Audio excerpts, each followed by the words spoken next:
یہ مجھے ذرا مختصراً بتا دیجیے گا کہ یہ کہا جاتا ہے کہ جس گھر میں سورہ بقرہ کی یا تو آپ تلاوت کریں یا پھر بہت سے لوگ جیسے گھروں میں صبح اٹھتے ہیں اور سورہ بقرہ کی تلاوت لگا دیتے ہیں تو کہتے ہیں کہ 3 دن تک اس کے گھر میں شیطان نہیں آتا.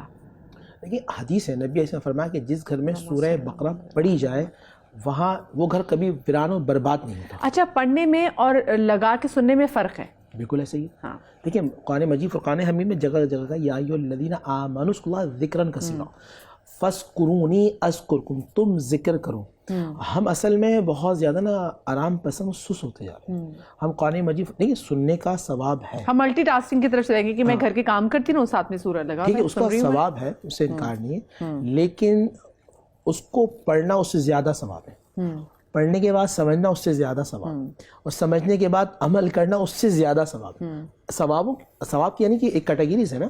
تو میں یہ سمجھتا ہوں کہ آپ سورہ بقرہ پڑھیں اور بہترین سورہ بقرہ سمجھ کے پڑھیں، زندگی کے دنیا کے تمام مسائل آپ کے حل ہونا شروع ہو جائیں گے. آپ کو ایسا لگے گا کہ اللہ آپ سے باتیں کر رہا ہے. آپ اس میں سارے معاملات ہیں، کیونکہ دیکھیں مکی صورتوں میں ہمیشہ ایسا معاملہ ہے. ایک مجھے بات یہ بھی بتائیں، جب کسی کے گھر میں ڈیتھ ہوتی ہے تو ہم دیکھتے ہیں کہ فوراً وہاں پہ لوگ آ کے سب سے پہلے سورہ بقرہ کی تلاوت کرتے ہیں، اس کی بھی کیا ریزن ہے؟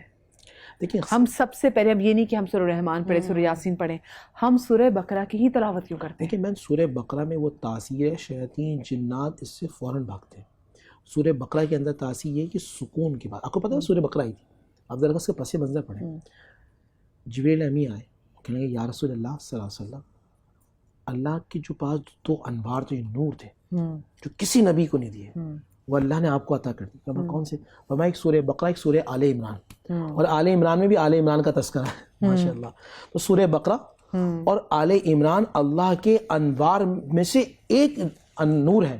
تو جو سورہ بقرہ پڑھنے کا عادی ہوتا ہے، یہ ذات ذہن میں رکھیے گا، وہ اللہ کا محبوب ہوتا ہے. جب سورہ بقرہ پڑھی جاتی ہے، جو ایک پچھلی مرتبہ ہماری بہن نے بھی کہا تھا کہ آسمان سے فرشتے اترتے ہیں، وہ حدیث ہے نا کہ صحابی نے روک دی تھی، تو نبی صاحب نے کیا فرمایا تھا، اگر تم پڑھتے رہتے تو مدینے والے دیکھتے کہ جب محمد کا کوئی ساتھی قرآن پڑھتا ہے تو فرشتے کس طرح قرآن سننے کے لیے آتے ہیں. آپ جب گھر میں قرآن مجید فرقان میں بالخصوص سورہ بقرہ کی تلاوت کریں گی، آپ کا گھر کبھی ویران نہیں ہوگا، کبھی برباد نہیں ہوگا، کبھی جادو کے معاملات نہیں ہوں گے، کبھی حسد نظر کے معاملات نہیں ہوں گے، اور ذہن معاف نہیں ہوگا. ذہن معاف نہیں ہو گیا. اور اگر میں کیونکہ دیکھیں یہ تو اتنی پیاری آیت کرسی ہے کہ اگر میں پورا شو بھی کیا میں سیریز بھی کر لیں شوز کی تو شاید ہم اس کی فضیلتوں تک پہنچ ہی نہیں پائیں گے. کیونکہ دیکھیں سورہ بقرہ میں 225ویں آیت سے شروع ہو رہی ہے آیت الکرسی، اور جس میں خدائے رب العزت کا جو ہے وہ 16 دفعہ جو ہے وہ پکارا گیا. آف کورس اس کی فضیلت کیا ہے، لیکن اگر میں وہ سورہ کوثر کے والے سے، کیونکہ اس کے والے سے مجھے بات بھی کرنی ہے، مجھے ذرا اس کا پس منظر پہلے علامہ صاحب بتائیں. یہ جو سورہ کوثر جو نازل ہوئی تھی، اس کا پس منظر کیا تھا؟ بسم اللہ الرحمن الرحیم. یہ جو قرآن کریم میں 4 سورہ ایسی ہیں کہ جن کا آغاز انا سے ہو رہا ہے. ایک سورہ نوح ہے، انا ارسلنا نوحا الی قومہ. ایک سورۃ القدر ہے، انا انزلنا فی القدر. اور ایک سورہ فتح ہے، انا فتحنا لک فتحا مبینا. اور چوتھی سورہ یہ ہے سورہ کوثر، انا اعطیناک الکوثر.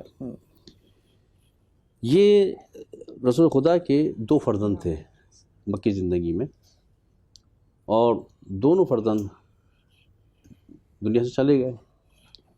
جب اپنے آخری فرزند کو دفن کر کے آ رہے تھے تو آس بن وائل اس نے گویا طنز کیا کہ مقتول نسل آ رہا ہے، بیٹے دیے، اب اس کی اولاد ہی نہیں ہوگی. اس کے اس طنز سے، اس طعنے سے رنجیدہ ہوئے، اور حبیب خدا کو اپنے حبیب کا غم رنجیدہ کیسے برداشت کر سکتے تھے. اس وقت یہ سورہ نازل ہوئی کہ میرے حبیب آپ رنجیدہ خاطر نہ ہوئیے، آپ کا دشمن ہی مقتول نسل ہوگا.